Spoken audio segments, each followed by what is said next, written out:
Bonjour à vous tous, ravie de vous retrouver. C'est toujours, et vous le savez, je le répète sans cesse, c'est toujours un moment très particulier pour moi de vous retrouver. Vous qui êtes ma communauté, ceux qui me suivent, ceux qui m'envoient des messages en MP, en fait vraiment je me sens très proche de vous, très connectée, même sans vous connaître visuellement. Mais je sens qu'on est très proche et qu'on avance. En tous les cas, j'ai de bons retours de tout ce que ces capsules apportent. Donc merci beaucoup, continuez à partager parce que je pense que ça aide et on a besoin de s'entraider, surtout actuellement où les choses peuvent paraître compliquées. Alors aujourd'hui, je m'extirpe quelques minutes de mes séances pour pouvoir justement vous adresser un message qui me semble très important. Vous savez, on entend souvent tu es un génie en puissance, tu es un champion en puissance. C'est vrai. On a tous en nous une puissance créatrice qui peut nous permettre de devenir ce génie en puissance ou ce champion qui est latent, qui n'attend qu'une chose, c'est de sortir et de s'exprimer. Alors la question que j'ai envie de vous poser ce matin, pourquoi ça ne se passe pas toujours comme ça pour chacun d'entre nous? Pourquoi? Justement, on fonctionne toujours ou souvent avec le pire de qui l'on est au lieu de fonctionner avec le meilleur de ce que l'on est. Ça, c'est une vraie question que j'ai envie de vous poser aujourd'hui. Pourquoi est-ce que je n'obtiens pas tout ce que j'aimerais obtenir? Pourquoi est-ce que, je ne développe pas toutes mes ressources? Pourquoi je ne suis pas la personne que j'aimerais être? Et pourtant, au fond de moi, je suis sincère et j'aimerais justement pouvoir devenir cette personne et avancer et évoluer sur le chemin de la vie. Je pense que, au travers de mon expérience, ce que j'ai pu voir de façon répétitive, c'est qu'en fait, nous sommes tous trempés dans un bocal de préjugés. Alors, je m'explique. Imaginez-vous un poisson qui est dans son bocal, dans son aquarium. La seule chose qu'il voit, ce poisson, tout simplement, c'est l'extérieur. Il ne voit pas l'eau dans laquelle il est trempé. C'est la seule chose qui, en fait, il voit, il examine, et pour lui, c'est la seule chose qui existe. C'est exactement pareil pour nous. Nous sommes trempés dans un aquarium, dans un bocal de préjugés que l'on a choisi d'adopter. Et pourquoi j'utilise le mot « choisi » Parce que vous comprendrez par la suite, tout est un choix. Mais laissez-moi vous expliquer et vous amener là où vous allez pouvoir comprendre et dénouer certaines choses dans votre vie qui jusque-là étaient bloquées. Je vous dis que nous avons tous en fait des préjugés sur tout. Sur les hommes, sur les femmes, sur les enfants, sur les belles-mères, sur la réussite, sur le mal, sur le bien, sur la communauté, sur tout. Et c'est avec ces préjugés de façon, j'ai envie de dire, inconsciente et de façon silencieuse que nous avançons. Simplement, ces préjugés ne nous aident pas toujours à obtenir ce que l'on veut, à être qui l'on veut être. En fait, ces préjugés, ce sont quoi? Ce sont toutes ces croyances que l'on a choisi d'adopter comme on a adopté notre langage. Notre langage, on utilise une langue qu'on ne remettrait pas en question parce que c'est quelque chose avec laquelle on a grandi et finalement, c'est ce qu'on connaît le mieux. Donc, c'est quelque chose finalement à laquelle on se réfère. Les croyances, c'est un petit peu la même chose. Une croyance, attention, ce n'est pas une croyance religieuse, c'est toutes ces lois, toutes ces conclusions, cette interprétation, en fait, auxquelles on a choisi d'adhérer. Et finalement, on va diriger notre vie pour qu'elle concorde. C'est pas seulement qu'on a choisi d'adopter, mais finalement, on va choisir en fait de créer notre vie, de sillonner dans cette vie en rapport avec ses préjugés, ses croyances, ses interprétations. Et pire que cela, c'est que non seulement on va se les imposer, mais en plus de cela, on va les imposer à notre entourage, que ce soit à nos enfants, à nos conjoints, à nos amis, parce qu'en fait, pour nous, c'est devenu un code de loi. C'est devenu en fait la manière de devoir agir. Regardez toutes ces façons de se parler parfois ou de s'imposer les choses. Il faut tu dois, c'est des mots en réalité qui n'émanent en réalité que de notre système de croyances. Alors attention, nous avons tous de belles croyances, des croyances qui sont ressources, et nous avons des croyances qui sont limitantes, qui nous limitent. La difficulté, mes amis, c'est que 80% de ce que l'on est ne nous appartient pas. Ça veut dire qu'en fait, c'est le résultat d'une éducation, de ce qu'on a reçu quand on était enfant. Tous ces bâtisseurs du monde, nos bâtisseurs du monde, eh bien, nous ont transmis une part d'eux-mêmes, une part de leur expérience, qui en fait ont conduit leur vie à un moment, mais qui aujourd'hui n'a absolument rien à voir avec notre vie, non seulement qui n'a absolument rien à voir avec notre vie, mais qui entrave notre vie. Vous savez, j'aime bien cet exemple, c'est comme si on avait un mur de verre et l'on voit de l'autre côté ce que l'on veut atteindre et on se sent bloqué. Je ne sais pas si vous voyez de quoi je veux parler. On sent que c'est cela, on voudrait atteindre, mais on se sent en fait pas pouvoir y accéder. Et pourtant, on voit que c'est bien cela qui nous convient. Pourquoi? Parce qu'en fait, tous ces préjugés, toutes ces conclusions, toutes ces interprétations que l'on a bien voulu, à laquelle on a bien voulu donner notre accord, eh bien, ce sont souvent, excusez-moi de vous le dire, des bêtises. Ce sont souvent des mensonges.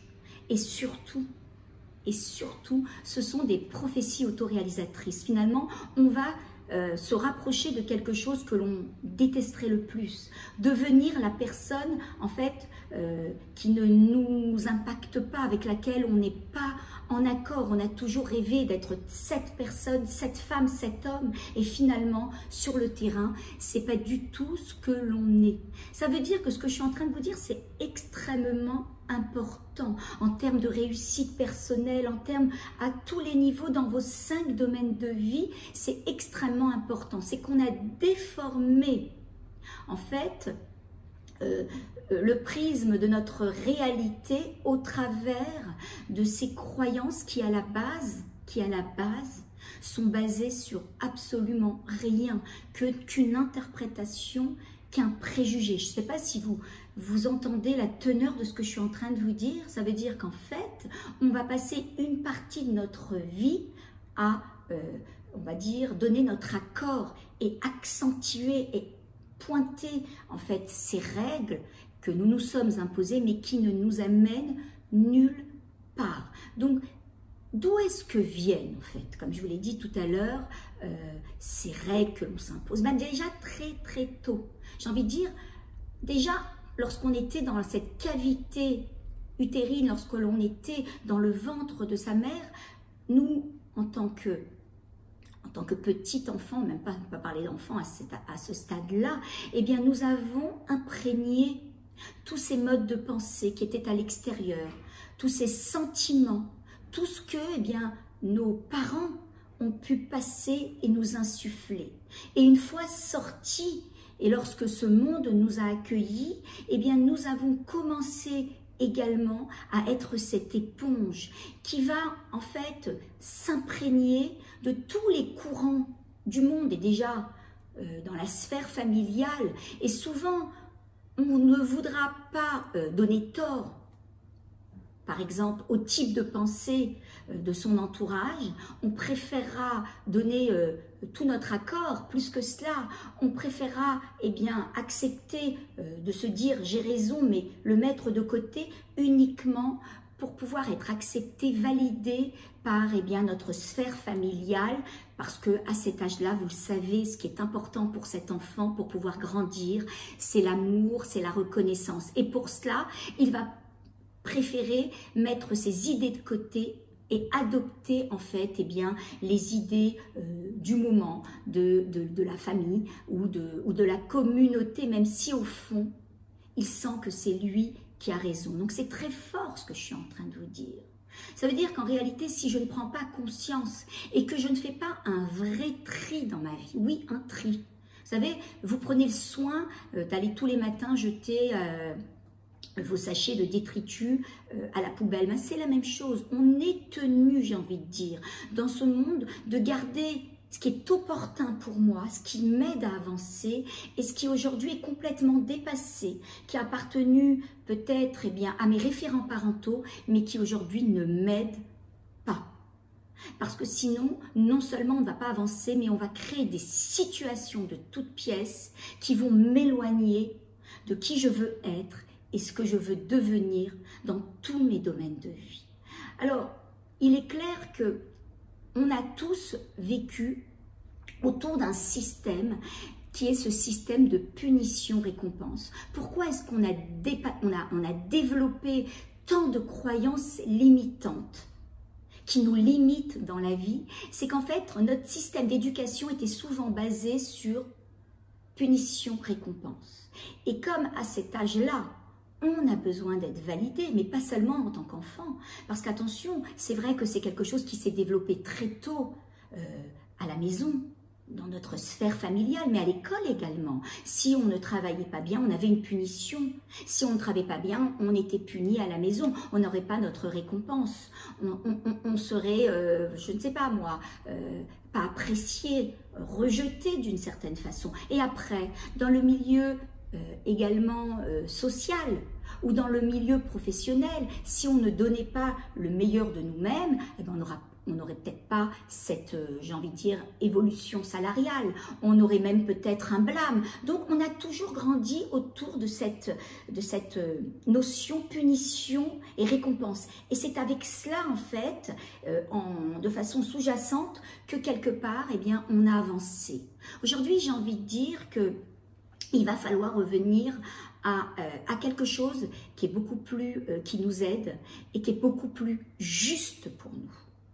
Ok, on a eu besoin de ça à un certain moment, mais il va falloir dépasser ces peurs pour pouvoir avancer. Il va falloir décoller ces étiquettes qu'on a peut-être mis sur notre front, qui aussi m'empêchent d'avancer. Il va falloir travailler, bien sûr, sur cette gestion émotionnelle, toutes ces émotions qui ont été non exprimées, qui ont été refoulées, pour réellement rentrer en contact avec ce système de croyances qui aujourd'hui ne nous aide pas. Alors comment?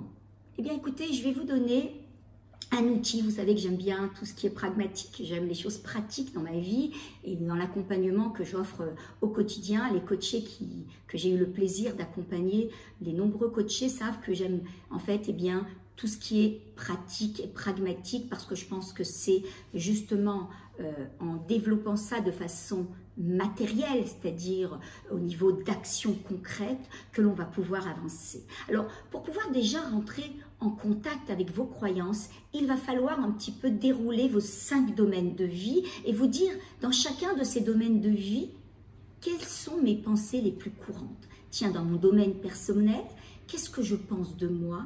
Quelles sont les pensées qui reviennent le plus souvent? Dans mon domaine de couple, quelles sont les pensées que j'ai sur le couple, sur mon couple, qui sont souvent présentes? La même chose dans le domaine familial, professionnel et relationnel. Et là, déjà, en se focalisant et en prenant un temps de conscience, vous allez déjà mettre un pied dans vos croyances, c'est-à-dire, vous allez commencer à conscientiser quelles sont les pensées qui reviennent. Il faut savoir qu'au travers de ces pensées, une grosse partie de ces pensées sont le résultat, encore une fois, et je le répète, de vos croyances limitantes. Donc, je vais, par rapport à cela, par exemple, dans mon domaine personnel, si par exemple, j'ai une croyance comme « je n'y arriverai pas », les langues, c'est pas pour moi. Donc déjà là, on va dire que c'est le résultat de certains préjugés, eh bien, je vais en fait m'auto-évaluer et me dire à combien cette croyance impacte ma vie. Sur une échelle de 1 à 10, 1, ça n'impacte pas du tout, et 10, c'est très très impactant. Donc là, vous êtes déjà en train d'en prendre conscience. Vous le savez, on ne change pas quelque chose dont on n'a pas conscience. Très très important. Et voir et faire un état des lieux en se disant à combien ça impacte ma vie, de dire je n'y arriverai pas, ce mot qui est souvent présent dans nos bouches, à combien ça m'impacte. Et là, tout de suite, choisir de passer de cette croyance limitante à une croyance beaucoup plus ressource. J'ai l'intention de tout faire pour pouvoir me développer et avancer. J'ai l'intention, eh bien, d'être un aimant à apprentissage. J'ai l'intention de m'autoriser, oui, autorisation. Donc des phrases qui vont vraiment, eh bien, commencer à court-circuiter cette croyance limitante. Vous le savez, tout ce que vous avez installé, vous l'avez installé par la répétition. Alors on va aller à contre-courant. Vous allez vous répéter même 107 fois par jour. J'ai l'intention de m'ouvrir et de retenir. J'ai l'intention d'avancer. J'ai l'intention de faire ce qui est bon pour moi.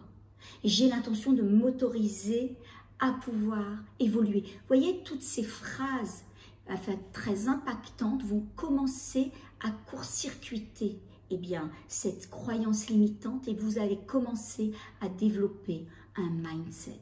Là, vous êtes en train justement de rentrer en contact avec votre croyance et vous êtes en train justement de la déloger gentiment pour mettre dans cette boîte crânienne ce qui est important pour vous. Vous savez, je le dis souvent, au travers de ce travail de croyances limitantes, eh bien, non seulement on va impacter notre dimension personnelle, clairement, mais j'ai envie de dire, aujourd'hui, nous avons une forme de responsabilité par rapport aux futures générations. Que vous soyez parents, éducateurs, amis, oncles, tantes, grands-parents, il est très important de passer aux futures générations, en fait, des croyances qui vont en faire, j'ai envie de dire, des hommes, des femmes forts, qui vont avancer même devant l'ambivalence et qui vont vivre avec leurs ressources. Nous avons le devoir de casser cette chaîne de croyances limitantes avec lesquelles nous avons grandi et qui ont réellement impacté notre vie. Et encore une fois, vous allez faire quelque chose de juste pour vous-même. Vous allez vous donner ce dont vous avez besoin. Parce que rappelez-vous, si vous n'aimez pas la vie que vous vivez, par exemple, rentrez en contact avec ces croyances. Si vous voulez changer de vie, vous devez changer de croyance. À très bientôt.